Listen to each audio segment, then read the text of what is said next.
episode 17 of the Board Game Geek podcast, where we geek out about board games, the mechanisms behind them, and the people who create them. I'm your host, Candace Harris, and I'm super excited to be here today with board game Twitch streamer Beneeta Kaur. How's it going today, Beneeta? Hi, Candace. Thanks for having me. I'm very excited to talk about board games for the next few hours. You know, I do love talking about board games with you and playing board games with you, but what's new in your world, in the Twitch streaming world? What's new in the Twitch streaming world? Well, just playing some new exciting games, but what's really new in my world is that my brother is getting married in 2 weeks, and that cool. is very exciting. I'm sure that is keeping you extra busy. Just a little bit. Okay, well, today we're going to discuss our favorite area majority games. So area majority scoring is one of my favorite mechanisms. I feel like I'm always just naturally like driven to and enjoy games that have some sort of area majority scoring. I love like the player interaction and how competitive it feels, you know?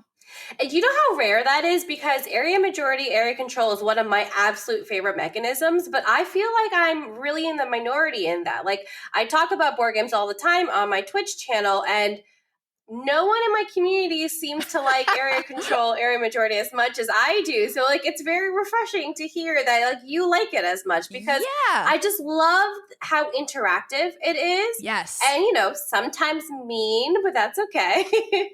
Yep. No, I totally agree. But I know like it might not be everybody's jam because it is kind of competitive and yeah.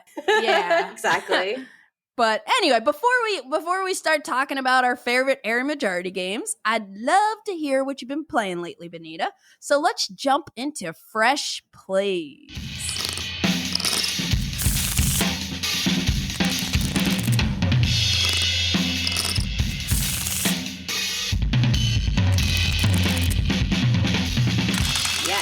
So one game I played recently is called Fast Sloths. It was released in 2019, designed by Friedman Fries and published by Stronghold Games, and it plays up to 2 to 5 players. So Fast Sloths is this very cute game where you are a sloth, and sloths, they're kind of lazy. But they want to like go eat food everywhere and like explore the jungle, but they don't actually like want to move around. So what they're doing is they're using animals to move around. And so it's a racing game. You're competing to the finish, like whoever finishes first, that's it. There's no points. So it's like very classic pick up and deliver type of game, but you have 12 different animal species and you're playing with 6 of them every single time. So, which also keeps it like new and fresh. And on your turn, you're drafting 2 to 3 cards like from this market. And on this card, it gives you special abilities because every single animal moves in a different way. And you're using the animal movement to like take your sloths to go get some food. Cool. It's really cool. And then the animal cards like have different numbers, and that kind of shows like the value of spaces you can move. So that's really interesting. And ants are carrying you along on a chain while the elephants literally like throw you from the trunk, which is so funny. Like, I'm like, just like imagining this elephant like carrying you in its trunk and just like flinging you across the jungle to get to your spot. There's a unicorn. Ooh. So it's just it's a very clever game. It like, you know, I played it at 3 players and we played it under like 45 minutes. That included a rules teach. It's green, like all Friedman Fries games are, but there is color. Like, it is a pretty game. And also, if anyone has a copy they would like to sell me, let me know. Because I can't find it anywhere. I remember when this game came out a couple years ago, and I feel like I've seen it on the table a couple of times, and I've always been curious to try it. I hear really great things about it, and now I want to play it. So I would be happy to teach you if I ever find my own copy. I didn't even realize it was like out of print or hard to get. Yeah, I can't find it anywhere, which is so disappointing. Cool. So that's Fast Sloths. So I recently played a trick-taking Mancala game called Bug Council of Backyardia. And, sloths are cute, but this game made me realize that bugs can be cute also. So Bug Council of Backyardia came out in 2022, so it's a newer release. It's designed by Patrick Ingro and Kyle Hanley, and it's published by Ingro Games, which is, I guess, Patrick's kind of publishing company he created to self-publish games, and they're based out of Tokyo. Bug Council of Backyardia is a 1 to 5 player game. And again, it's a trick-taking game that utilizes a Mancala mechanism. And there are 5 suits. There are ants, bees, cockroaches, flies, and mosquitoes. And there's a board, a circular board that you'll kind of, the gameplay is sort of centered around. And around the board, each faction has their own little circular token that's sitting on the board. There's a score track that wraps around the outside.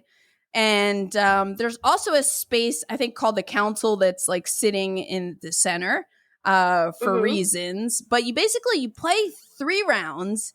And each round, the very first thing you're going to do is you're going to declare either allegiance or no allegiance, but you're going to put a card face down and make that decision privately, and then you'll reveal them simultaneously. So I had one round of this game where 3 different people in a 4-player game claimed no allegiance, and that means they think they're going to win 0 tricks. So that is just not likely to happen for 3 people in a game where you're playing each round is 10 tricks and everybody. Yeah. So anyway, you make this decision secretly, which is a little spicy. I like that. The other thing I didn't mention, at setup, each of the faction boards on the central board is going to have a certain amount of cubes. One, I think, starts with 4 cubes. One starts with 3 cubes. One starts with 2 cubes. And one starts with 1. I could have these numbers slightly off, but they're each different. And one of the factions starts with no cubes. These are strength cubes, and they are kind of core to the game because they are the amount of cubes that are on a faction is saying how strong that suit is or that faction is. So it's a must-follow trick-taking game. So if I play, an ants card, everybody has to play an ants card if they have an ants card. Otherwise, you can play whatever you want. And the winner of a trick is going to be whoever played the highest card of the strongest suit. So if everybody plays ants, everybody had an ant, whoever played the highest card is going to win the trick. And then after you figure out who wins the trick, you're also going to look to see who played the lowest card of the lead suit. And whoever plays the lowest card of the lead suit is going to get to do Mancala stuff on the board. Ooh. So you're going to get to pick one of the factions areas, pick up all those cubes, and then start dropping them one by one around in a clockwise circle on other faction boards. So the person who plays the lowest card of the lead suit is going to, they call it visiting the council, but you're manipulating the strength of each suit every time you do that. So that is very juicy. And sometimes you'll want to play the lowest card, so that you can do that. Then after you play, let's say 10 tricks, you'll play 10 tricks. If you declared allegiance, meaning, you're trying to win some tricks. You're not saying I'm going to win no tricks. You're going to have one more card in your hand at the end of the round, an 11th card. And that card, whatever suit it is, you're going to look to see how many cubes are in there. And those are bonus points for you. And then you also win 1 point per trick. Everybody always wins 1 point per trick. So let's say I won 3 tricks. I get 3 points there. And my last card in my hand is a bee card. And bees have 2 cubes in them. That means I get 2 bonus points. Now, if bees had no points in them, I get no bonus points. If bees is the last card in my hand. And if bees had 5 cubes, then I get bonus 5 points. So you can see how the strength and the Mancala thing that you're doing is important. And you're kind of playing around that, hey, I see, the cockroaches have a lot of cubes. Maybe I want to hang on to a cockroach card in my hand as long as I can. So that's my card that scores. Anyways, at the end of the round, if you declared allegiance, you score like that based on whatever your 11th card is. You score 1 point for every trick. And then if you declared no allegiance, hopefully you won no tricks, because if you did and you won no tricks, you get a bonus of 10 points plus any cubes that are in the center area. And if multiple people declared no allegiance and they were successful, they split the points. But if you declared no allegiance and you won any number of tricks, like 1, 2, or I guess any number greater than 0, then that's bad because you don't get any bonus. You just get 1 point per trick. So it's definitely risky, but the reward is great if you're able to be successful. So you play 3 rounds and whoever has the most points wins. But I think this game is awesome because I love that fusion of trick taking with Mancala. And I also like the theme. Like, I am somebody who hates bugs. Hate is a strong word. Okay, I dislike bugs. You dislike them. Dislike them. Yeah. But this game makes me think they're so adorable. Like, even the cockroaches. So one of the things that I really like about this game is that it has, the rule book is hilarious and there's like just some real fun flavor. Like, I'm just going to read an excerpt from the bees faction just to give you a little taste of it. Okay. It says, the Queendom of Honeyworth. The bees of Honeyworth want nothing more than to serve their queen, even if that queen has a problematic history of pro-colonization policy and still refuses to come to the table for labor union negotiations. When you're backed by centuries of mystifying tradition and your face is printed on money, you can get away with a lot, it seems.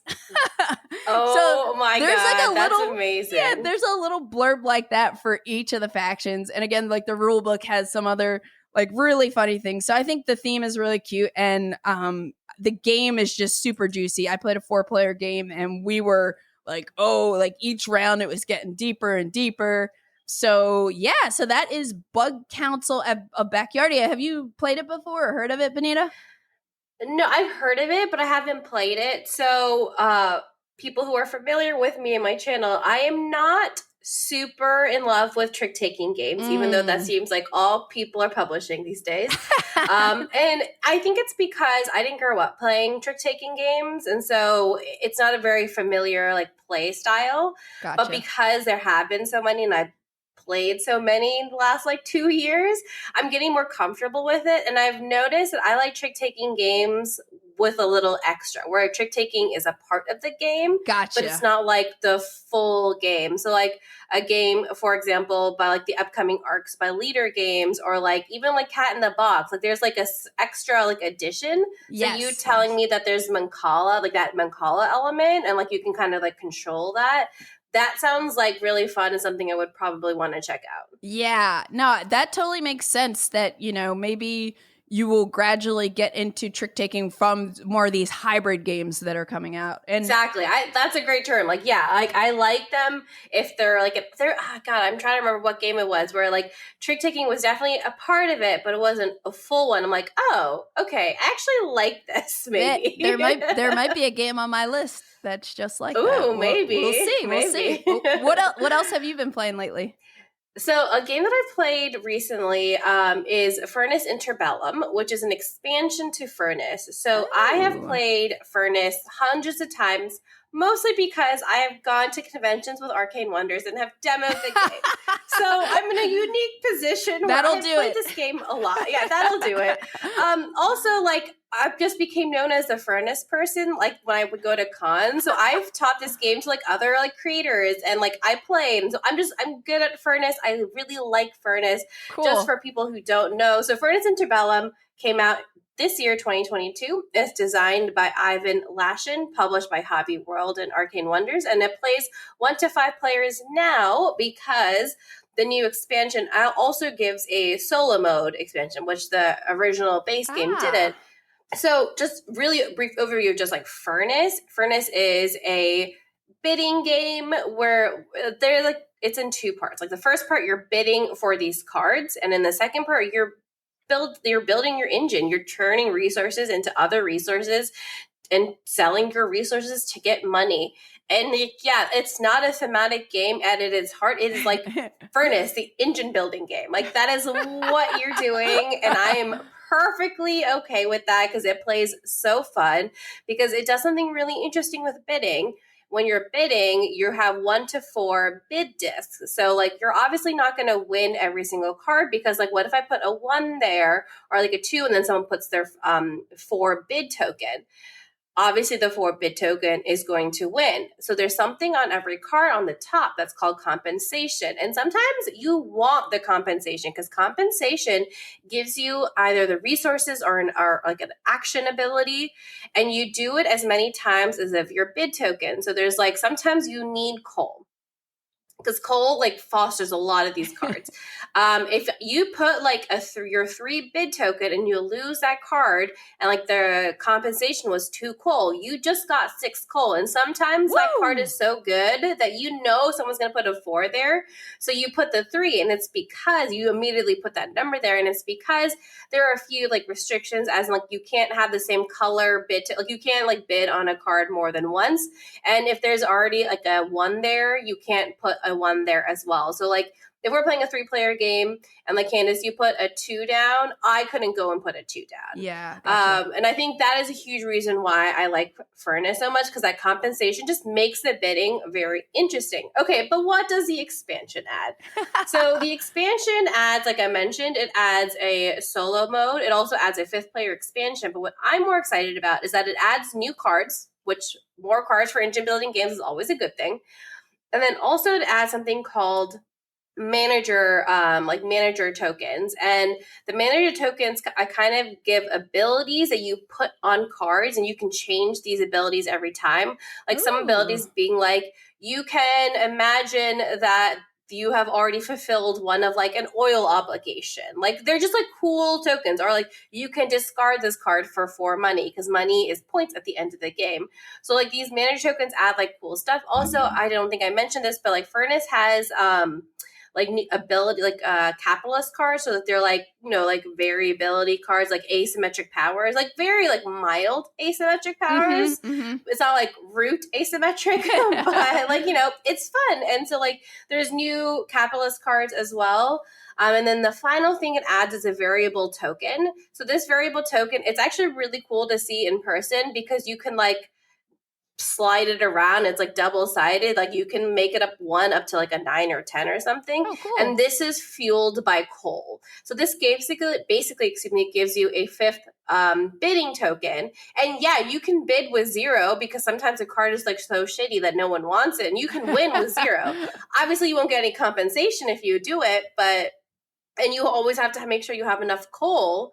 Basically that means like 4 is not an automatic guarantee. Now, sometimes you will not have coal, so that you do have to bid with a 0 token. But yeah, it's a really good expansion, especially for people who have played Furnace a lot. Like in my point, I have. Like I've played this expansion like already like 5 times. I really like it. Awesome. Yeah, I played Furnace a couple years ago, and I really I love how smooth it is, and it's so smooth. The bidding and the engine building is super cool. And it sounds like, this expansion just like adds a little more spice and variety to it, which is awesome. And I love that it can be played in like under an hour too. Like that's really it's really so nice. fast, especially if like also the rules teach. I got that under like 2 minutes, but like even if people know how to play, you can play it so quickly. I love it. Awesome. That is Furnace Interbellum expansion. So you are probably similar to me, like where you'll get games or you'll back something on Kickstarter and maybe not get a chance to play it for a long time. I don't know what you're talking about. That doesn't sound like me whatsoever. So yeah, I'm very guilty of that. Yeah, so a couple of years ago, I backed a game called Unforgiven, the Lincoln Assassination Trial. And I have had it. This game came out in 2021. It's designed by Tom Butler and published by Green Feet Games, which is, again, similar to the previous game I mentioned. It's Tom Butler's publishing company. And it's a 2-player game that I've had forever, and finally got a chance to play it. And I, spoiler alert, really, really dig it. Unforgiven, basically it takes place during in 1865, during the trial of the very first woman, Mary Surratt, to ever be executed for treason by the United States. And I was just the theme and kind of history that is such alone, a cool theme. Yeah, is very fascinating, because I think anytime you think of Lincoln's assassination, you think of John Wilkes Booth, right? Yeah, you do. So to have something kind of a game focused on the history of Mary Surratt, who was a part of the kind of conspiracy, and the first woman, I never knew about the first woman who was ever executed for treason in the United States. So this is just a very unique theme and a different part of history to kind of learn something about. So in Unforgiven, one player plays as the prosecutor and the other player is the defense. And again, it's a 2-player game. And each player has to basically persuade the jury to either convict or acquit Mary Surratt to win the game. So in my game, I played as the defense and my partner Matt played as the prosecutor.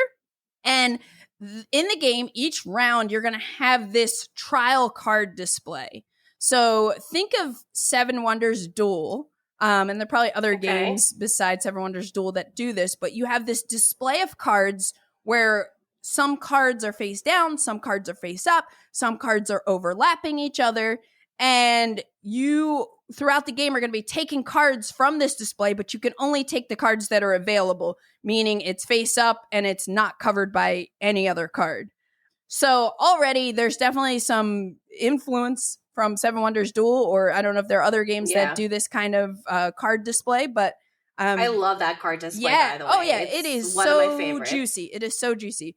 So in this game, you also have a small game board that has this kind of, in the center of it, has this justice track. So I was sitting on the board where I'm trying to pull the justice to be on the innocent side, and Matt is trying to pull it the other direction to be on the guilty side. So there's this like tug of war with that. Again, something similar to the military track in Seven Wonders Duel. And one of the ways the game can end is if either side gets that justice marker all the way to the end of their side of the track, they can automatically win the game. So, you know, that's one thing you're going to be pushing and pulling throughout the game to hopefully prevent your opponent from doing that, and try to push yourself towards doing that. But then each player also starts with 2 jury tiles. So you'll have 2 jury tiles, and then you have a third jury tile that you have to kind of unlock. That's on the game board, and it's again centered around this justice track. Like if you get the justice track to space 4 on your side, you're going to unlock a third juror, and that would just sit in your tableau in front of you. And then there's like a public area with 3 other juror tiles that you'll be able to potentially persuade. So another way the game can end early is if you're able to convince 4 jurors. So you start with 2 in your tableau, and you have to like spend resources to be able to like convince them, which means you'll rotate them sideways and say they're convinced. So if you're able to do that with 4, but if you were able to do it with 4, that means you need to get 2 more, like either 2 from the 3 that are in the center of the board or unlock your third one, yada, yada, yada. But that's one of the ways the game could end, is if you convince 4 jurors to like side with you. Then on the board, there's also this little display area where you're going to have 5 dice. And at the beginning of the game, players are going to like draft a certain amount of dice from a bag. You have like, I think the game comes with like 15 dice, and they're custom dice. Each side has a resource icon on them. Some of them have like a wild, like there are lots of different little icons.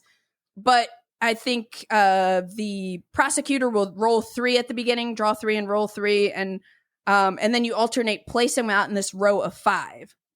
So at the start of each round, each player is going to get to draft one of these dice, one of these 5 dice. And it's like a kind of a card market thing in like PAX games, where like if I want to take the first die closest to me, it's free. But if I want the one that's 2 in, I have to pay 1. Yeah. And their currency in this game is sway. And you have these little sway tokens. Oh, okay. Yeah. So anyway, you start with the round with a die. And then there are ways you can get more dice throughout the game. And there are all these cool things you can do with these dice. So that's another little aspect of the game. But each turn, you either have to draft a card from the trial card display, or you have to discard one and you do something else. And once the trial card display is empty, that triggers the end of the round, and you play 3 rounds. And unless, one of these auto victory conditions happen, whoever has the most points at the end of the round wins. So the cards that are in the trial card display, there are like lots of different types of cards. Like there's some that help with endgame scoring, some that give you permanent resources that you're building in your tableau, or what they call your argument. You're building your argument. Oh, I like that. Yeah, it's really very, very thematic. And it's like, again, more like Seven Wonders Duel and Seven Wonders influence, because you're building this tableau of resources that are helping you acquire better cards. Because when you get one of these trial cards, most of them have a cost at the bottom that you have to pay with resources. Yeah. So you could either spend dice if you have the dice resources. But the other things you can do with the card, you could just discard it to gain 2 sway, which is the currency that you use for a couple things. You can discard it to convince one of the jurors that are in front of you, and you have to pay resources, and then you tilt them, and then you get whatever their special ability is, triggers. Or you could discard a card to persuade a juror that's on the board, and that's where you're going to spend some resources and kind of slide that juror closer to you. And like once that juror slides close enough to you, they are convinced, and that's, you're on your way kind of to fulfilling that particular victory condition. So, so you're getting cards, but again, because it has that Seven Wonders Duel card display kind of situation, it is very tense. Like you're like, oh, if I take this card, that means these 2 cards are going to flip over. And what if that means is something juicy for Matt? I don't like that. Yeah. So then it's like, what if, you know what I'm saying? And then it's like, if I take this card, now I'm uncovering these 2, and I really don't want him to have that. And like some of the cards like will let you again push and pull that justice marker. Some of them give you resources. Some of them give you some scoring conditions or some special abilities. Like I had a couple cards that let me, when I discard a card to get sway, I get extra sway. So I had 2 of these cards. So every time I just discarded a card for my turn, I got 4 sway instead of 2. Ooh, yeah. So they're like all these juicy things. I love Seven Wonders Duel. And this game, while Unforgiven, like while it borrows a lot from that, I think it also does a couple things differently. And like also the theme of it really pops and is like unique. Yeah. And it's an educational game. Like there are games of like real historic figures, and there's right. flavor, like historic notes on every single card and everything. So it was just, it was really, really good. And the other thing is this game, it comes in a box that looks like a book, and it's awesome. Like Ooh. I don't think that was just, I do have like whatever the Kickstarter version is, but it's just everything about it is kind of like oozing with theme, and it has a lot of that tension that Seven Wonders Duel has. So I thought this game was really great, and it's going to stay in my collection, and I'm glad that I finally tried it, and it is Unforgiven, the Lincoln Assassination Trial. Have you heard of that one, Beneeta? No, I haven't. And like, I'm not typing because we're recording a podcast, but I'm going to be looking at these notes later because I need this game, because Seven Wonders Duel is like probably in my top 10 games of all time. I love it. So good. Also, before I started working in this industry, was actually an attorney. So I like the theme of it as well. That's awesome. So you're mentioning all these things, and I love Seven Wonders Duel, and like I like this theme, and it's different, like as much as I love Duel, the theme, take it or leave it. Yeah, sure, exactly.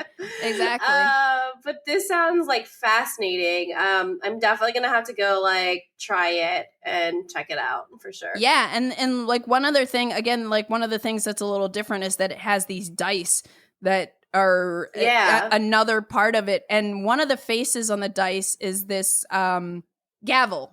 Right? That's the gavel when you hit the... Yeah, okay. The order in the court. Yeah. Oh, that's another thing I need to mention. But anyway, there's an icon that has a gavel, and if the game ends after 3 rounds, if you have one die that has a gavel, it's worth 3 points. If you have two dice that have a gavel, it's 7 points. If you have 3 dice that have a gavel, it's 11 points. So wow, okay. Yeah. So like a set collection thing. Yeah, so the gavel means trial points. But one last little thematic thing. We never ended up doing it in this game, but if you have 3 dice, and let's say like you go to take an action and it's something powerful, I can discard my 3 dice, but I take them and I slam them on the table and I say objection. And that is a rule. And then like if you had 3 dice, it's like a nope card, you know? Like if you had 3 dice, then you could say objection and like object my object and then still do whatever you were doing. But there's that. Was that so satisfying? Oh, you didn't do it. But I feel like that would be so satisfying. Like I felt like I always needed to use my dice for something else, but I love that there's that like that option to do that. And one of the things that I didn't mention is, you know, you get a die at the start of the round. Each player definitely gets a die at the start of the round. But on your turn, in addition to doing like a card action, you can spend 1 sway to reroll one of your dice, or you could spend 3 sway to take another die from the display. And, okay, cool. But then you also, like, if you want to go deep into the display, you still need to spend extra sway to pay for, like, the location of the die you want to take. But so you can get, if you have a lot of sway, you can get more dice throughout the game. And the dice are really helpful. I like how they interact with the cards. Anyways, it's a really solid game. And I have a feeling like not a lot of people know about it. It's called Unforgiven, the Lincoln Assassination Trial. Check it out. This is going on my BGG list like almost immediately. Awesome. Yeah, it sounds like it's going to be perfect for you because of your background with work and also the fact that you love Seven Wonders too. Yeah, the first time I ever said objection in court, I felt so cool, not gonna lie. I would imagine it feels super powerful. But shall we talk about some area majority games? I think so. I think it's about time. Let's do it. Area majority area control, like I think why I have such an affinity for it, because my first ever board game, like hobby board game I ever played was Small World. Was like that was the first one I ever played. So Small World was released in 2009, designed by Philippe Chiartis, published by Days of Wonder, and it plays up to 2 to 5 players. So Small World is a remake of Vinci, which is an even older game. So in Small World, it's a Days of Wonder game, meaning it's pretty, like the rules are pretty straightforward and it's just fun. So it's a lighthearted fantasy game where players control different races with special powers and abilities. You're trying to conquer as much territory as possible. It has modular boards based on how many people you're playing, which can I tell you, not enough area majority games do that. And I love that because like if it's, it's a tight board already, but if you're playing with 2 people, like they give you a smaller map. Cool. So on your turn, you are using, you choose a race. Everyone starts with a different race in the beginning, and the way that they do things is different. There's a really handy dandy player aid that comes in the game that tells you what every power does. And like every race has like these little tiles, wherein those tiles determine like you can either use them to occupy adjacent territories, so you can possibly defeat your weaker enemy races, or you can go into decline, meaning like you're like, you know what, my people are tired now, we're gonna like retire them, and you can choose a new race after. So like in a game, you're honestly gonna go through like 2 or 3 different races, and it's really simple. Like if I put like 3 tiles of like my barbarians down, your race is gonna go away. It's so straightforward. There's not like, it's very like easy to follow. It's intuitive in my opinion. And like, there's something so different about it that when I played it for the first time, which was back in 2017, I remember because it was like such a vivid core memory of like That's how awesome. I like fell in love with board games. Well, like at the end of every round, however many territories you're in, you get like points. And at the end of the game, the person with the most points wins. Have you played Small World, Candace? I have. And it was, Small World was one of those games that I feel like I remember seeing when I first started playing modern board games. And I never it was a while before I actually played it. And even after playing like probably a ton of games and kind of getting into heavier games and everything, when I played Small World, I loved it. I loved it. Right? And I'm actually so surprised. happy. I'm actually surprised that I never bought it because I think I thought about it. But Yeah. my friend Sam has like a mega box with everything for it. So I think I had some restraint and didn't buy it. But I really, it's a banger. It's a great game. And it's kind of funny because one of the first games I'm going to talk about is also something I started playing early on too. So it seems we both had this trend of falling in love with this mechanism early on in our gaming. I know, and I think if I maybe played a different game in the beginning, maybe I would feel differently. But I just love how interactive it was. Like maybe it's because I'm a competitive person, right? And the first when I was playing games, it was like primarily with my family, like my parents and my brother. And so like going in and like kicking him out of a territory was just so deeply satisfying. It's a sibling rivalry coming into play here. Awesome. And I guess like before we go too deep into games, there might be people out there who are not really sure what we mean when we say area majority scoring. So I guess to kind of define it, I would say it's a game that has different areas, usually something on a map, and you are vying for control of an area.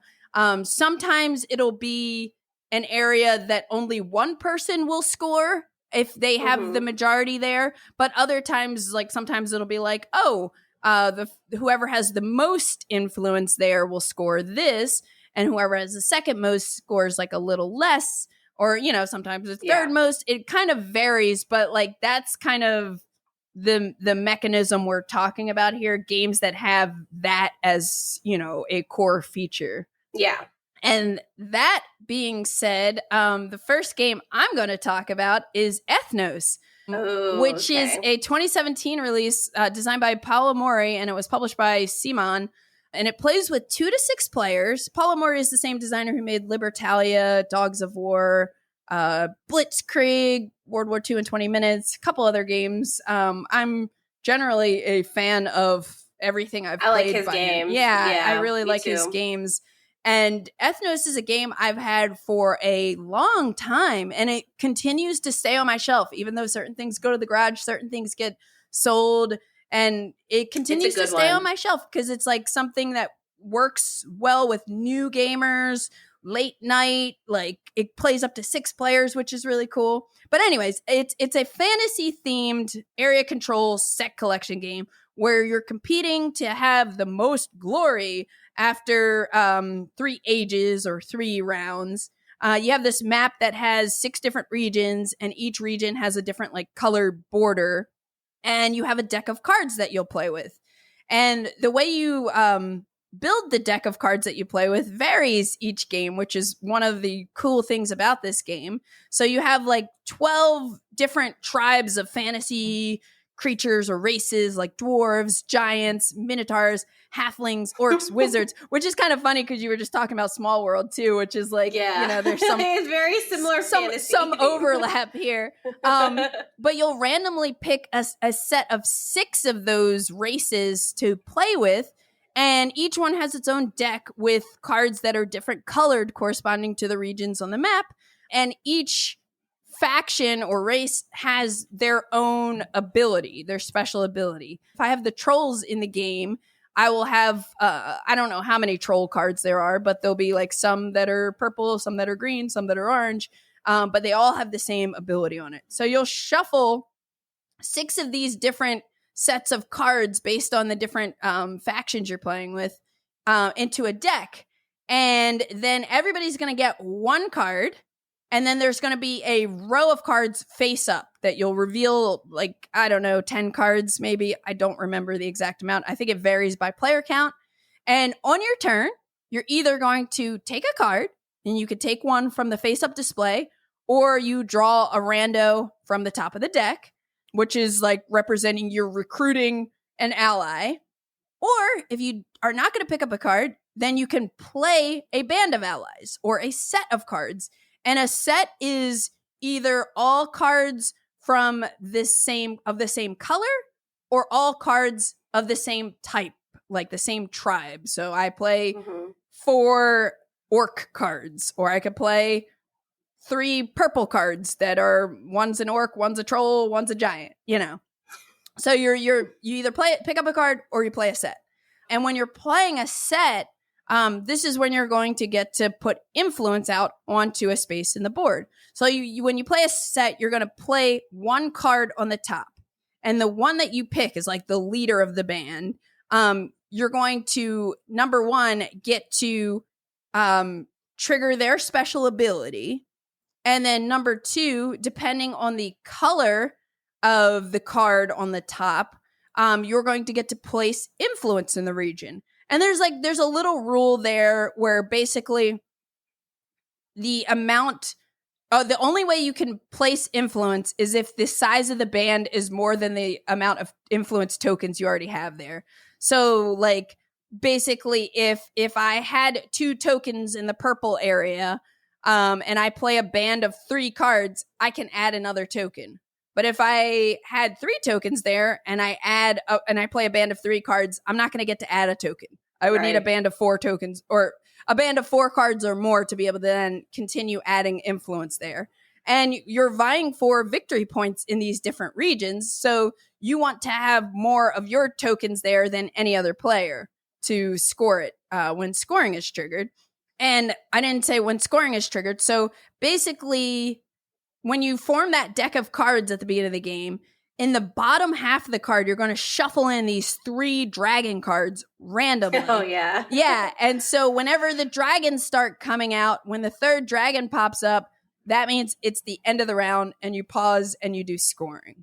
But after you play a set of cards, you're basically going to have to, you'll be able to place influence, maybe trigger a special ability. And all of these different factions have like really cool different abilities, which is really cool.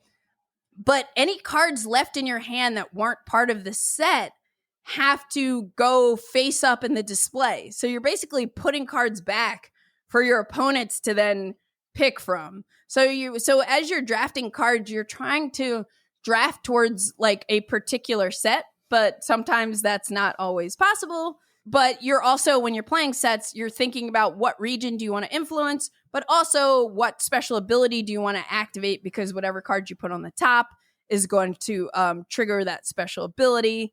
And just to give an example, like there's some scoring that happens based on the set, all of your band sizes, like the amount of cards in each band that you play for a round. Like, I don't know, if you play a band that's 3 cards, you might get 2 points. And if you play a band that's 5 cards, you might get 6 points, something like that. So the special ability on the dwarves is that all of your sets that have a dwarf leader are +1. So if I play a 3-card band, it's actually going to score as a 4-card band, which is cool.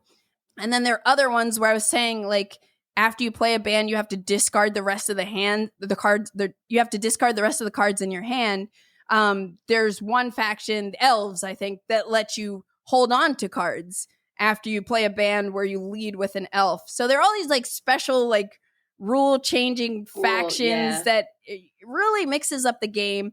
And then when you score, so at the beginning of the game, you'll randomly place 3 scoring tiles on each region.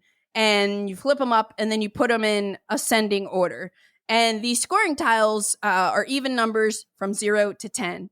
And so you could have a region that will score in the first round 0, in the second round 2, and then in the third round 10. So like maybe early in the game, it doesn't make sense to like invest your energy building up in there. Or maybe you do start doing that so that you're like prepared to kind of hopefully score it in the late game. So the scoring is like variable of the regions, which is really cool. You're always playing with a mix of different factions, which is really cool.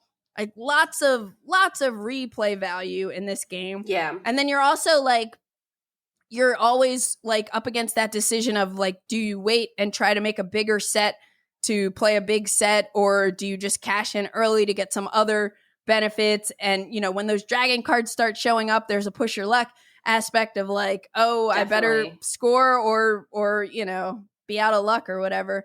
But anyways, I've had this game for a while.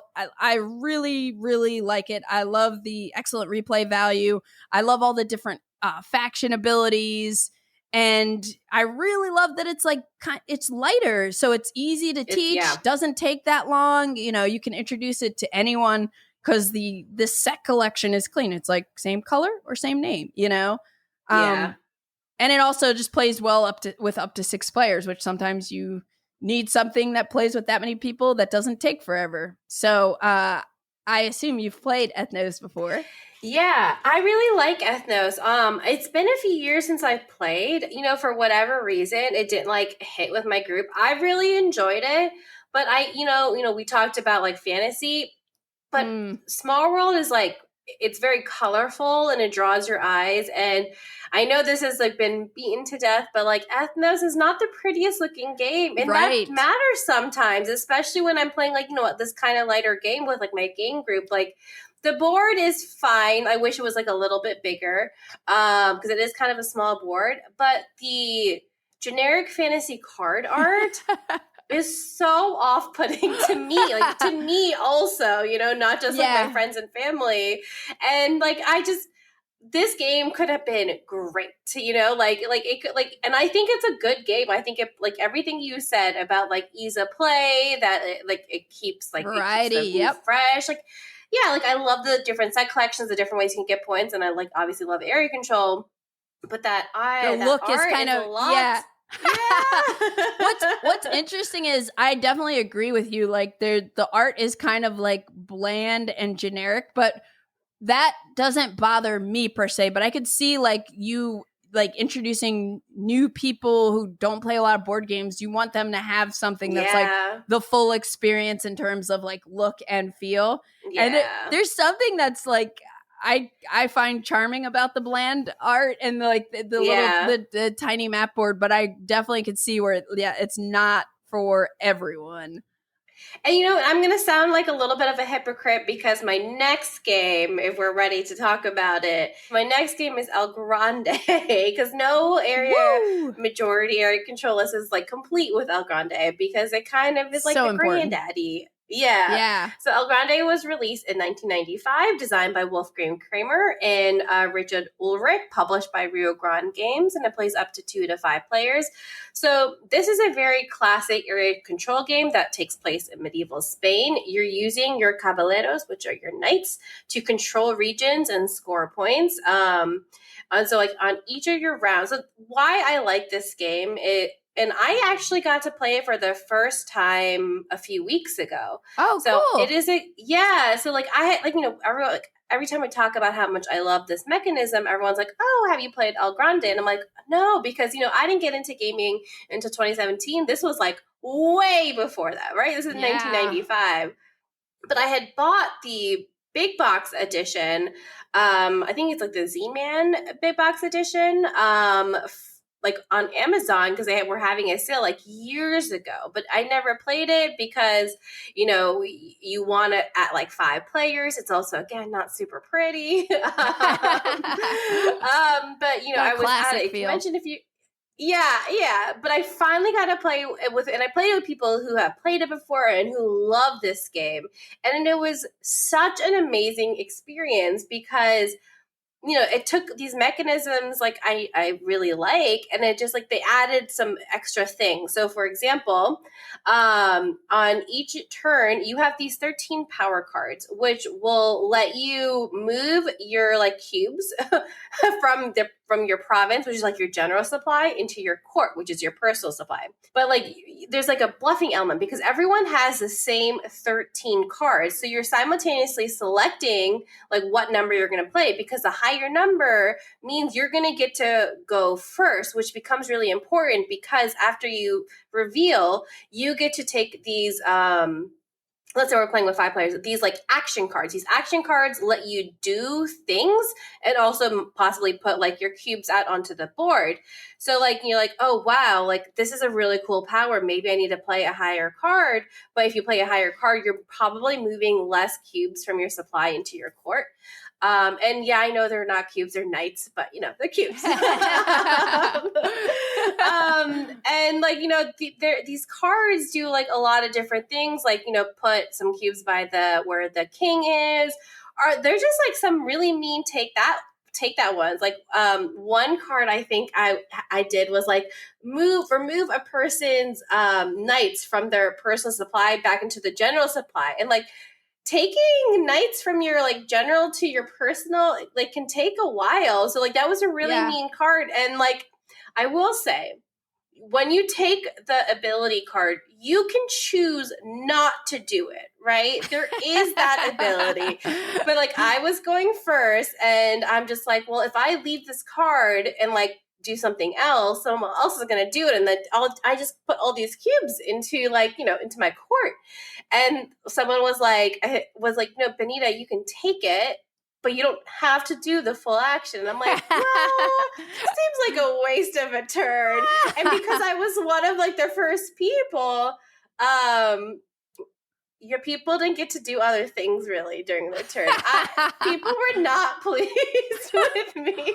So I gotta chime in here for a minute because spoiler alert, El Grande is on my list as well. Oh, really? This is I don't know if we'll have any other crossovers, but yeah, I just have to say, because I'm coming from a similar place to you. So I didn't get into the hobby till 2018, so a year after you. And I've only played El Grande for the first time maybe a year ago. Maybe like a little before you. But I also played with someone who loves it. Tom from the Game Brain podcast loves like sharing games that like are his favorites with people. So the teach was enthusiastic, and that helps. I think even before we played the first card, I was like, I love this game. And I know another parallel we have here is that I also, before I played it, I have the big box version. Like I picked up the big box version at some point, and I was just like, it was sitting in my garage because I was just, I had heard, oh, you got to try this game, especially, if you like area control, area majority. So I picked it up at some point and I just never played it. And then when I played it, I was like, this is like probably a top 10 game for me. Like I really, really love this game. And, for all the same reasons you mentioned, it's such a clean and smooth design. It came out in 1995 and it's still a banger. It's still so relevant. Obviously it's got a classic art style that that makes it look a little dated, but the gameplay is so good. And the fact that like those power cards, when you play them, like you're bidding for your turn order also, and you don't get those cards back. So like once you burn your 13, like sure you'll go first for the round, but you don't have a 13 anymore, and maybe other people do. So I love all the decisions and the variety from the action cards. And you just have to like kind of like balance, because you have to make sure you have cubes to place on the board. So you have to balance making sure you're getting cubes into your court from your province, and yeah, exactly. And then the other two things probably worth mentioning are like there's a king pawn. So there's this big pawn that is going to be on one space, and you can't ever like place stuff directly into it, but you have to place, I think, adjacent to it. Adjacent, yeah. Yeah, so there's this whole thing with one of the special action cards like lets you move that, and then you should talk about the Castillo too. Yeah, so the Castillo is the infamous cube tower. People have heard about this game. And like, throughout the game, you're like putting cubes into your cube tower. And like there is like intermittent scoring throughout El Grande. And eventually you will score the Castillo. And then when you're scoring it, you get to place them.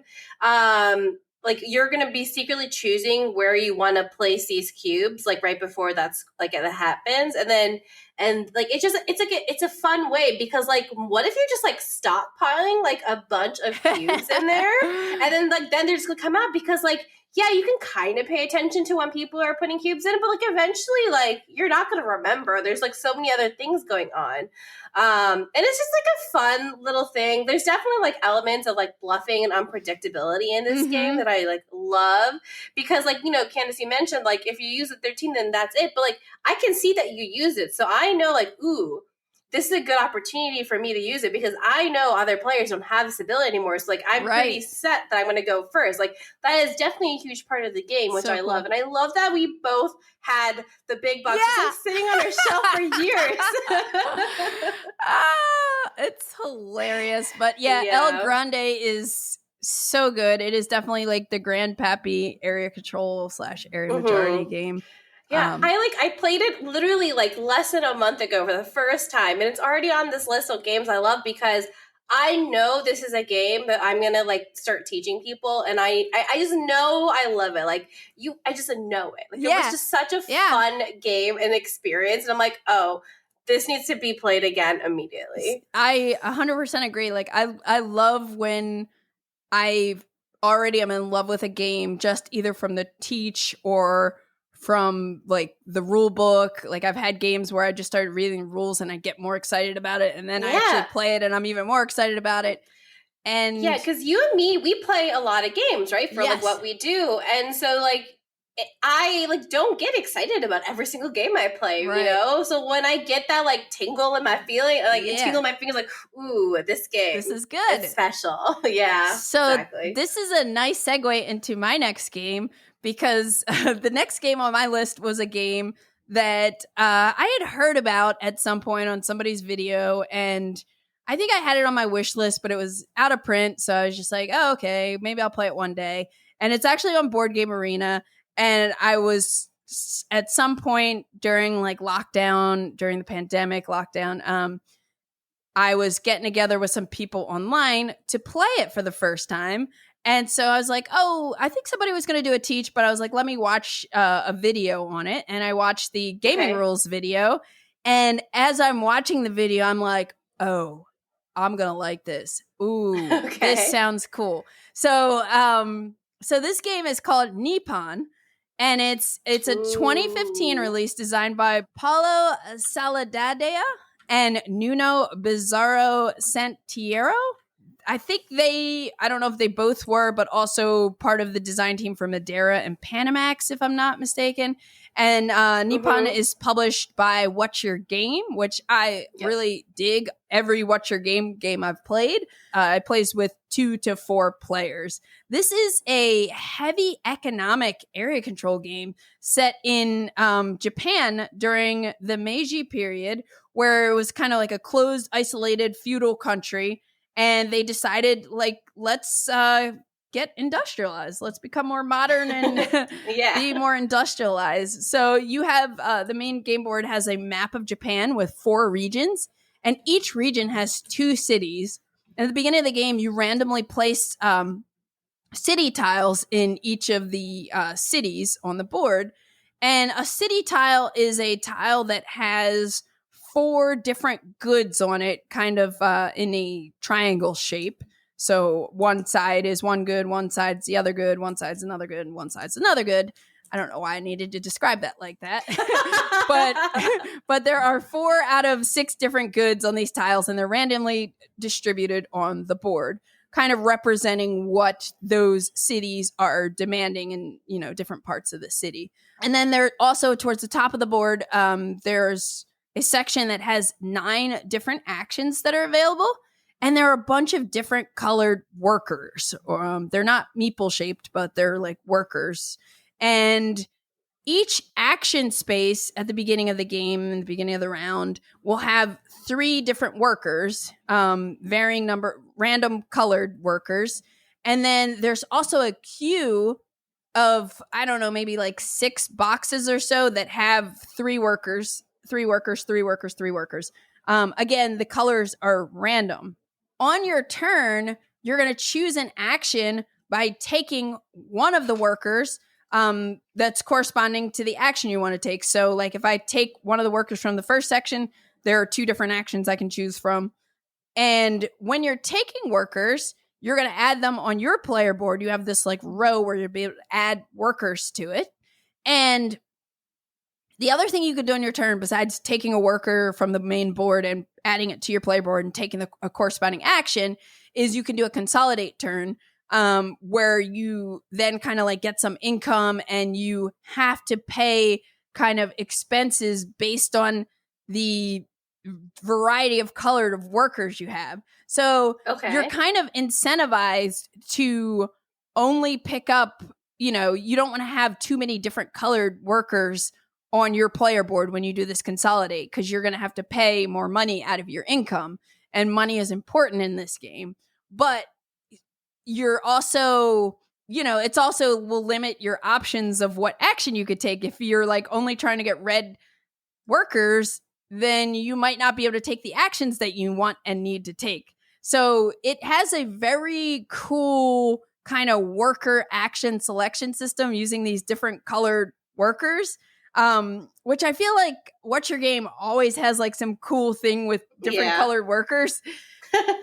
But yeah, so you're basically doing that. And when a queue of workers is cleared, basically if an action space, if I took the last worker from an action space, then we refill it with the next 3 from the queue. Then this happens until the queue is emptied. And when the queue is emptied, that kind of triggers the end of the round. And I forget how many rounds there are, but every couple of rounds, I think there's a scoring that occurs where you'll score area control on the board. But I'm kind of like jumping ahead of myself. So some of your choices for actions, you can pay money to bump up this coal track on your board, and you also have a knowledge track, so you can pay money. Another action lets you bump up on the knowledge track, and you need knowledge to build factories. So one of the actions is you can build a new factory. You can produce at a factory, so you're going to be trying to produce resources at factories. You can upgrade your factory. You can fulfill contracts. You can buy ships and trains. And then you can also ship things from your factories to the game board, which that's where you're going to be trying to do the area control aspect of the game, because each of these cities has spaces where you can put these like influence tiles. And there are actually some pre-printed values on the board, which is like a neutral player. So when scoring is triggered, you're going to look to see your strength in a particular region. And remember, a region has 2 cities. So, and this is based on what goods you kind of like shipped off to these cities to get your influence tiles out there. And again, it needs to like match. So if I like am delivering silk, I don't remember what the resources are, but like if I'm shipping silk, I can only send silk to add influence for myself in a city who wants silk, kind of thing. So you're doing all this stuff to basically pump up the area control, but there's this like fun, heavy Euro economic game that's in there too. That's really, really interesting. And like I said, you could buy trains and ships. Like trains in a certain region will increase your influence in that region, but there's scoring that's going to happen based on who has the most influence in a region. So, I'm glossing over this because I have not played it in a while, but it's a really awesome game if you like heavy games, because it has this area control battle, but you're doing all this other stuff like, I have to have that type of factory to produce that kind of good to get it to that city on the board. And like to build factories, I have to have a certain amount of knowledge. And each of the factories has its own like special ability and special benefits and everything.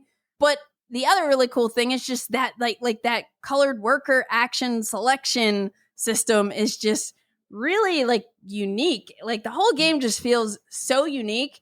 And it's heavy. It's heavy, but it doesn't feel that way. I guess like once you get going with it, it's like, I want to bump up this. I need money to do this, to increase that, and buy this thing. And, you're just focused on trying to do this area control scoring. And I love it. It's really good. Have you heard of it or played it? Yeah, so I've heard of it because when you were talking, I went to the BG page and I'm like, this sounds really familiar. I actually own it, apparently.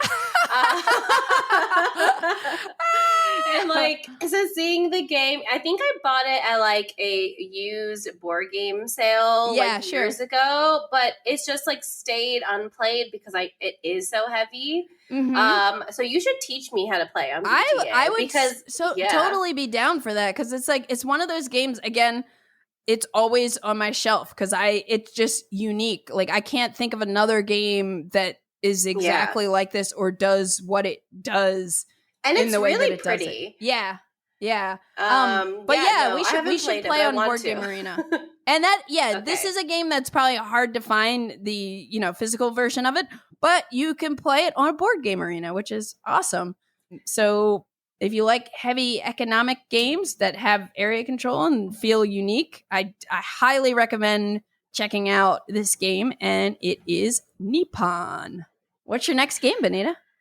So my next game is World's Fair, 1893 specifically. So World's Fair is designed by J. Alex Cavern. It is published in 2016 by Renegade Game Studios, and it plays 2 to 4 players. So it's a board game where you're acting as organizers of the famous 1893 exhibition in Chicago, aka the World's Fair. On every turn, you are sending a supporter to one of 5 areas to gather. You want to influence people, you want to gather proposals, you want to gather attractions. There's like 3 scoring rounds that are triggered by midway tickets because it's really cool because on your turn you're putting your cube down and you're like picking up all the tickets that are underneath it. So some of these tickets will give you like powers. And those are like the influential people, or they'll just be midway tickets. When you collect a midway ticket, there's this little track on the Ferris wheel where you're moving it, and like when you reach the end of the track, that's what triggers the end, like not end game scoring. That what triggers the scoring, and you're going to do that like 3 different times. There's definitely like set collection elements in there, and after every scoring track, you remove a certain amount of your cubes. But some say, I believe, and it's been a little bit since I played it, but I believe it's for every 2 cubes, you remove 1. So you're building up your cubes in this area. So it is like the opposite of Nippon. Like it is a pretty light area control game. So you're very simply placing cubes out in different areas. You're doing it based on the different set collections. Because if you get stuff for every color, you can get a lot of points, rewards. But you're also basing it off of this one has an influential person. I want that power. Some powers let you put more cubes out. So it's very straightforward, but it's cool because I really like this theme. There's there's cards that kind of give you a little flavor text, which I really appreciate. And it's simple. You're just putting a cube out, you're taking cards, you're removing a little Ferris wheel token. The scoring is pretty straightforward. I played this when I first played it a lot. It just feels like a very clean and elegant design. And I've taught this to a lot of people, and almost everyone has really enjoyed it. And that's why it's on my list, because it's one of the lighter games on the games that we've been talking about, but sometimes that's okay. Sometimes that's what you need. Totally. And actually, I'm now gonna have to add this to my list of games to check out because I've never played it. Yeah, so there was a period where I was really into J. Alex Cavern games. Not that I'm saying I don't like his games anymore, but his designs are just so clean and elegant. He's also designed Gold West that I really like. And let's see. Yeah, he's designed Gold West. He's designed Passing Through Petra, Sentient. So he's a good designer. I actually I almost got Gold West at some point, but I was I'm not really familiar with his work. I've heard of World's Fair 1893, but no, I haven't tried it. That's awesome. Now I want to play it. Gold West, by the way, fantastic game. I suspect it. I forget why I didn't end up getting it. I think I tried to get it at a virtual flea market and got outbid or something like that. But I remember looking up videos on it and I was like, oh, I'm gonna like this game. I'm gonna like this game. Well, to go back to World's Fair 1893, it's so like straightforward, but I have such fun with it because like area control, like you're jockeying for these areas. You're like, because you can move people's cubes like, no, you didn't. I'm going to put my cube back from like this, like using this like influential power. Like I am going to win this yellow area. You know what I mean? Like, yeah, it's just good. It's so fast. Like it plays under an hour, no matter like, even with like all 4-player count. And it's pretty. It's like, it looks nice on the table. Like it's like, octagon shape essentially on your table. Cool. I think it's an octagon shape. But yeah, I really enjoyed it. So that is World's Fair 1893. Awesome. I love hearing about games I've never tried. Like that sounds. Yeah, me too. That sounds. my BGG wish list is like in the hundreds because of like I just keep adding games. So the next game on my list, I'm curious to see if you've ever played it. Ooh, because I think it's sort of a deep cut. It is called Battle for Rokugan, and it's a 2017 release from Fantasy Flight Games and designed by Tom Jolly and Molly Glover. It's 2 to 5 players, and in the game, each player is a daimyo leading a unique clan and fighting for territory control in Japan. And I think it's in the same world as L5R or Legend of Five Rings, I think it is. 5 Rings, yeah. Yeah. It's kind of like set in that same world. But basically, there are 5 turns, and at the end of 5 turns, you want to have the most honor points or victory points. And there's this map of Japan. I think it's beautiful. I like the look and feel of this game. There's a map of Japan that's divided into territories, and each territory has like a group of regions that have a similar color border. And there are 7 different unique clans. Like each clan has its own special ability that you can play with. So each game, each player is going to have is going to represent one of these clans.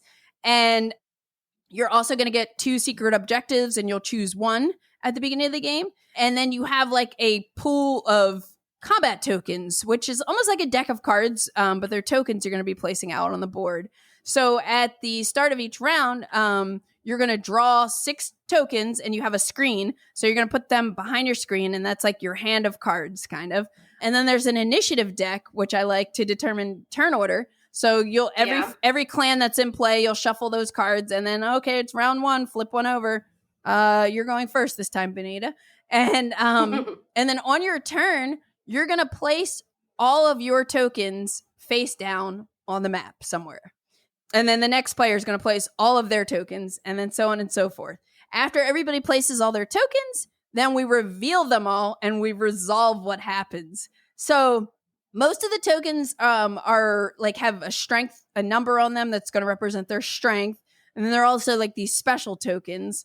So if you are playing an attack token, you basically put the token on a border pointing into the area that you are attacking. If you are defending, you place the token in the center of the area you wish to defend. And then there are like special tokens, like there are like navy tokens that you can point on a coastal border, meaning you're going to attack someplace on the coast. Then there are like raid tokens that you put. I think you just put them in the center of a region, and that is kind of basically going to destroy that region once it's resolved. There are peace tokens, which means, hey, we can't have any wars here. There are blessing tokens that can increase strength of other units. And then there are also bluff tokens. So picture this for a minute. I'm on my turn placing 6 tokens face down, different places on the map. Okay. And maybe I put one in an area that you currently control, and I'm pointed inwards. So now you think, oh, Candace is trying to attack me. So then all of a sudden on your turn, you start beefing up your defense in that area. But maybe all I had was a bluff token there. And I was like faking you out. So I had you think I was going to be attacking somewhere while meanwhile I'm doing something somewhere else. So, ooh, I like that. Yes, because even though like I put a certain token, like you can illegally place tokens too as a bluff. And that is like a big part of this game. It is so spicy. I love, love this game. So if you've ever played Game of Thrones, the board game, you kind of like do this thing where you secretly place order tokens face down and then you flip them over and resolve them. And then also in like Forbidden Stars, it's that same type of thing. So this game has that thing where you're placing these tokens out and you're kind of signaling what you might be doing, but then we reveal them all together after everybody's placed all of them. And it's just so cool. You're ultimately you're vying for control of these different regions, but if you were able to get control of every region in a territory, you get this like cool territory card which you could use, like a one-time power that lets you do something juicy. And at the like, and when you're resolving everything, basically if the attacker wins, meaning the strength of the attacker is greater than the defender, they take control of the area. If the defender wins, they get to kind of like reinforce a little bit and get a little more defense, and it makes the space more valuable for them. And then also, like, just people having a secret objective is really cool because it's like you never know exactly why people are trying to do this thing or that thing. You know, it could be for their secret objective, or they could be bluffing and doing something else for their secret objective. So anyway, I think this game is just like so fantastic. This is one of those games that when I start teaching it to someone, people are just like, ooh, like you start thinking about all the things you can do. And again, every clan has some kind of like special ability, maybe some special token. Like I think one of them has a couple extra bluff tokens or something like that. Yeah. And then at the end of the game, you basically score. So each of the different regions has an amount of stars, which is like honor points. So you score points for the areas you control. And then if you completed your secret objective, you get points for that. And then if you control a whole territory, meaning every region in a territory, you get a bonus like 5 points or something like that. So ultimately, like that's what you're trying to do. You're trying to get as many points as you can. But just how you go about it every round is so good. So good. I have to try it. No, I've heard of it, but I've never played it before. That bluffing is interesting because it has that like extra element. You're like, ooh, wait, what is Candace gonna do? I don't know. Yeah. Or I make you think I'm doing something when I'm really like trying to do something else. It's quite interesting. So that is Battle for Rokugan. So my next game is Smartphone Inc., designed by Ivan Lashin, released in 2018, published by Cosmodrome and Arcane Wonders, and it plays up to 1 to 5 players. So in Smartphone Inc., you're the CEO of like a smartphone producing company, and you are trying to sell your cargoes of smartphones to every like country in the world, essentially. You are going to be researching technology, developing factories, you're building your worldwide network, and you're trying to outprice your competitors to become the most profitable and successful smartphone company in the world. So this game has a area majority like control in it because you want to control different regions around the world. So when you're like selling your smartphone in a specific region, points are awarded based on how many you sell in that region. So like you can have like a first player and a second player. So like that's where that area control comes in for Smartphone Inc. But another reason why I like Smartphone Inc. so much is because the action selection mechanism is so unique that I hasn't really seen it done in any other game besides like Mobile Markets, which is a Smartphone Inc. game. So you have these 2 player boards and you can finagle them in really interesting ways. And the what is visible to the eye is like the action points is not the right word, but the actions that you can take. Like there's symbols for like goods that you produce. There's symbols for your technology things, and you're using, like, let's say there's like 3 tech symbols that are visible. You're using that 3 tech to like buy cards or things like that, and it's such a unique way to like do your actions. And Smartphone Inc. Is a game that's played in different phases. The board tells you exactly what you do in every phase. Love so it's that. I know, it's great. So it's so intuitive. Like it tells you exactly in this turn, you are going to do like produce all your goods, like mark down how many like smartphones you've like produced. Now sell them, now price them. It's so straightforward. It's a very streamlined and elegant game. And I just really enjoy it. And there's also like a different board if you want to play with like 2 players. So like it kind of like changes it down. And they're like, it does stuff based on number of players. Like some countries are like become something else, and I'm not remembering what happens. But that unique mechanism of planning, which I talked about, and then just like the simple like phases, and then that element of the different controlling regions, because you're like, oof, like I can get like a lot of points here if I'm first place, because I believe that not all countries have like the same value. So, you want to get points in that way. And I just really like it. So that's Smartphone Inc. Have you played it, Candace? I have not played Smartphone Inc. I feel like I'm going to love this game, and it, I need to play it. It always has struck me as something that I think I will really dig. I just haven't gotten a chance to play it yet. Yeah, I think you will like, we've played like a fair amount of games now together. I think you will really like it because that, like, honestly, like, yes, we're talking about area control games, but that action selection is such a fundamental part of this game. That sounds cool. So cool. Yeah. What if we just do like an area control night? Because I'm pretty sure Smartphone Inc. Is available on Tabletopia. So you teach me Nippon on Board Game Arena, and I'll teach you Smartphone Inc. on Tabletopia. We might not want to do it on the same night, but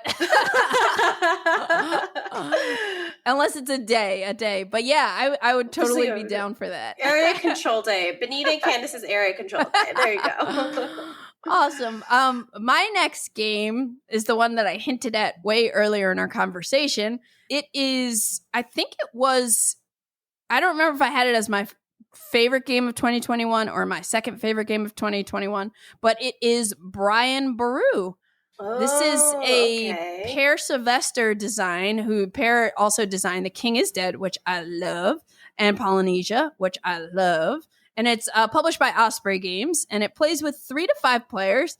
And this is an area control game that's fused with trick-taking and card drafting. So it's the hybrid game. And this is what I was thinking of when you were talking about you had played something that fused trick-taking with something else. I didn't know if it was this one, but this is on my list. You're basically competing to become the High King of Ireland. You have this like beautiful map of Ireland that's split into different regions. Each region has town spaces, and each town space is either red, blue, or yellow. And each region has like a varying number of town spaces, which correspond to the colors of the spaces correspond to the suits of the cards you'll be playing. So red, blue, and yellow are the suit colors of the cards too. And each region is worth a certain amount of points at the end of the game. And it can kind of be claimed once there's a number of towns that are populated with player influence discs. So, for example, the Munster region is worth 7 points to whoever has the most influence discs on towns there. But nobody can score it unless there are at least 5 towns that are populated with a disc. So each region kind of has its own like kind of threshold that you have to meet before it even will score fully. And then there's a deck of cards, all unique numbers. So the cards are numbered 1 through 25. There are 25 cards. There are 3 main suits, red, blue, and yellow. And then there's a wild suit, which are kind of like white or light gray cards. Each round, you draft a hand of cards, and then you play tricks with those cards. And whoever's kind of the first player is going to have this active town marker.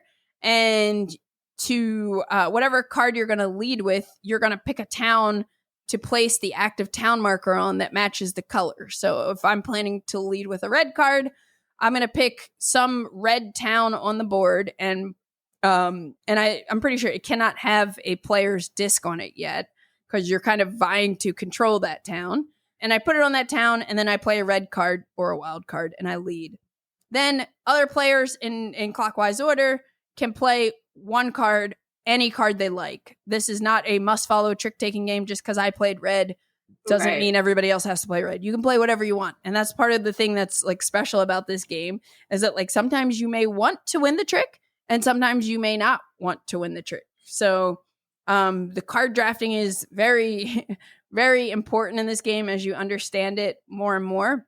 But after everybody plays a card, you resolve the cards from lowest to highest based on the number on the cards. And remember, there's only one of each number, so there'll never be a tie.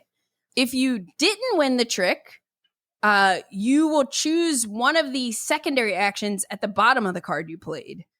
So usually you have two. I don't remember if there are some cards that have 3 options, or some cards may have 1 option for a secondary action, but you'll pick one of the secondary action boxes and do whatever it says. But if you won the trick when it comes to your turn, again, in ascending order, you choose the primary action at the top of the card. And the primary action is always, you're going to add one of your influence discs on the town, the active town, where the active town marker is.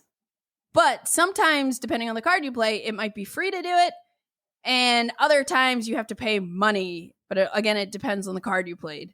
Then around the map on the game board, there's this marriage track. Then there's an area where you can fight against Vikings, and an area where you can kind of like influence the church. So the actions on the cards are going to let you kind of do stuff in these 3 areas. Like, you know, if I play a yellow card, it's usually going to help me to advance on this marriage track. If I play a red card, it's usually going to help me take care of Vikings. And if I play a blue card, the secondary actions are usually like related to adding influence in the church. So at the end of the round, each of these areas is going to be resolved. There's kind of like an upkeep phase. And on the marriage track, for example, like whoever is highest on the marriage track is going to get the marriage card for the round. And it's usually something really cool on there. Can't think of any examples of what's on there right now, but it's good stuff and you want to do it. But then your token is going to jump all the way back to the bottom of the track. And anybody else who's up far enough on the track that there's like some little reward to the left of where they are, they'll get that reward. And they don't drop back to the beginning. So they're kind of set up for, you know, being in the lead at the start of the next round, which is really cool. I like that whole mechanism of like, hey, whoever like gets the best thing gets reset back to 0. And then everybody else kind of stays. So in the Viking area, each round there's going to be a certain amount of these Viking tokens that are placed in that area. And I'm trying to remember if all the players take care of all the Viking tokens, like I think nothing happens, but the player who did the most gets a like renown token.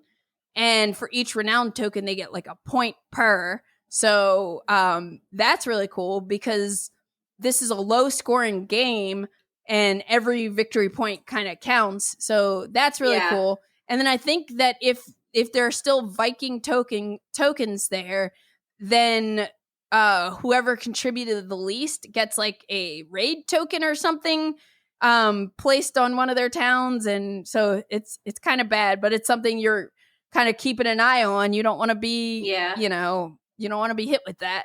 And then on the church area, you're going to see who has like the most influence discs. And I think if whoever has the most, they get to put like this little monastery ring out on one of their towns that they have influence at. And it makes the value of their influence double. So if every influence disc counts as 1 when you're counting up to see who has the most influence in an area, putting this monastery ring on it is going to make one of your discs count as 2, which is really cool. So you have like, you're vying for control on the map, but you're also like vying for control of all these other little things, like the thing. taking care of the most Vikings. I want to be best at that. Oh, I want to be best at the church. I want to be best at marriage. And I want to be best at marriage.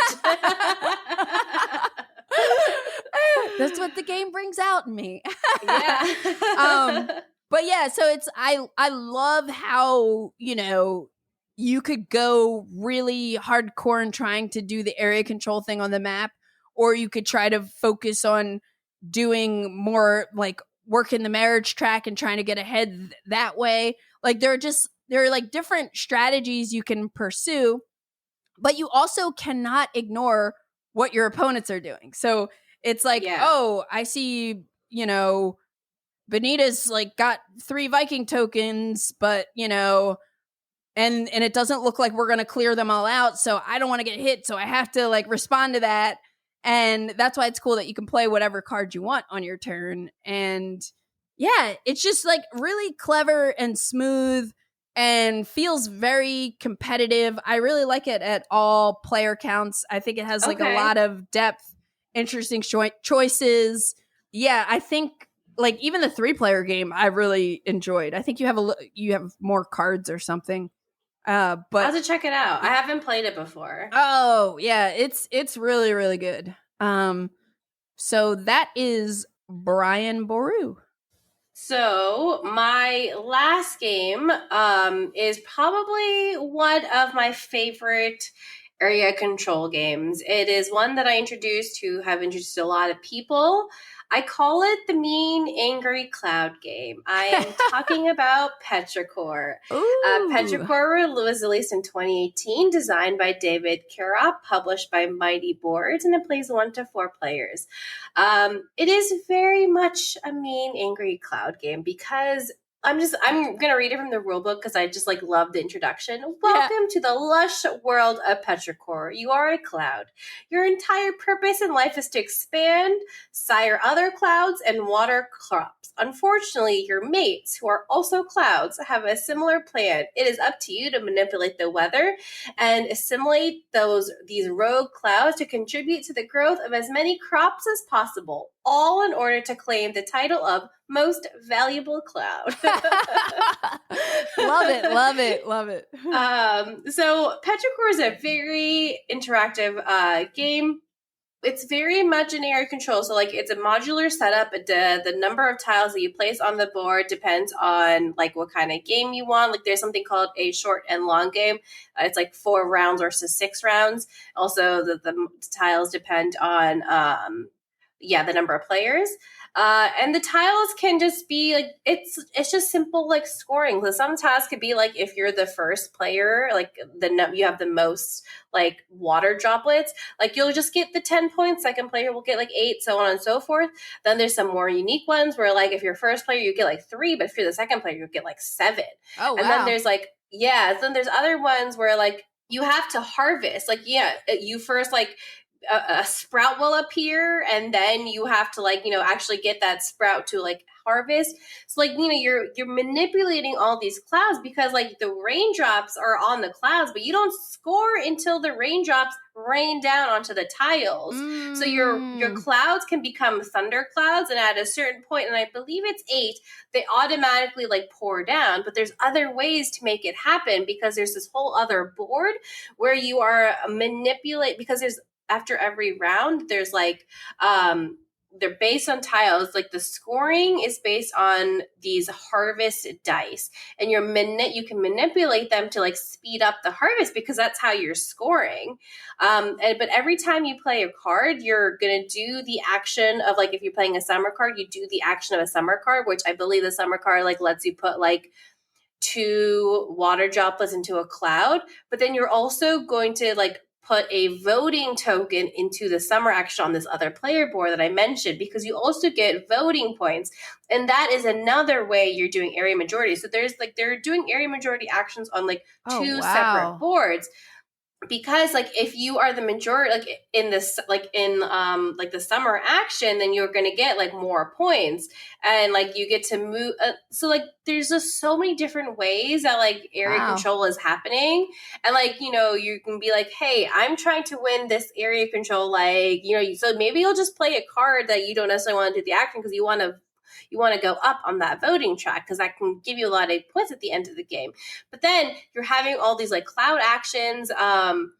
You can like move someone's cloud. You can like bump two clouds together to form one cloud. You can just like drop one little water droplet into a tile. Like you can use the wind to move some of your water droplets, because that can be a clever way. You could just be like, oh, don't worry about me. I'm not really worried about that tile. I'm just like building up my cloud on another tile. But then you use like a wind movement to move it over. So you're like, haha, I lied. I'm coming over here. And there's just like a lot of different ways like to keep scoring. There's like another like I think it's like like wheat element, where if you get like some of like two of those tiles, you get like 12 points or something. And like there's like different ways to score, and I just really enjoy it. It is mean. Like a lot of the games we talked about, like they've been interactive, but I wouldn't say like mean necessarily. Yeah. Like World's Fair, not a mean game. But Petrichor is mean. Like now you can choose not to play super aggressively, but like I mean, that's not your style.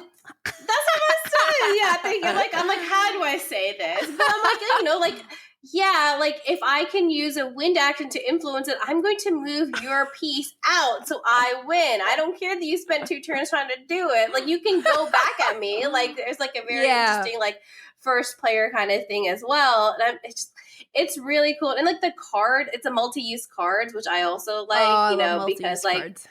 Multi-use cards in the sense that like you get to like do some voting action and like to like also the action of the card in that way. It's not the traditional gotcha, but like there's way but yeah, I just really enjoyed it. Have you played Petrichor? No, and I really want to, especially after that description. So good. Like that is one I always thought, I've seen the box cover.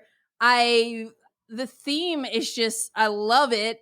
And but I never knew all that much about it. But now I'm like, I have to play this. I discovered Petrichor, I think, at like PAX Unplugged. Like this is even before I did content. Like this was like I think I actually played it the year it came out. Like cool. My friend who I went to PAX Unplugged with picked it up, and we played it that night at her house. And I was like, this is amazing. And then I went and bought it because I'm like, even though we're in the same game group, like I need my own copy. Like that's how much I loved it. And like since then there's been like expansions that have come out. There's like a cow expansion that adds manure, which is a really fun expansion. Oh wow. There's like a bees expansion. I think there's also a flowers expansion. And then in Essen this past year, I bought the big collector's box, which will hold, because I own all the expansions and everything. Yeah. So now it's all in one box. But the reason why I bought it is because like the components of Petrichor are great. Like Mighty Boards did a great job. It's really good quality cardboard. Like mine are still in place even after I played it a lot. But the collector's edition upgraded the clouds, and now they're like acrylic standees almost, and they're like kind of big, and like the little like lightning bolt to indicate that's a thundercloud is like another like a plastic piece as well, and like it's so pretty, cool. Candace. It's so pretty. Wow, I love this. I think this, like every time you've brought up a new game that I haven't played, like Smartphone Inc. and World's Fair, I'm like, I gotta try that. Each one I get more excited about. So I think out of all of those, Petrichor is probably my favorite. Like I've played it so many times.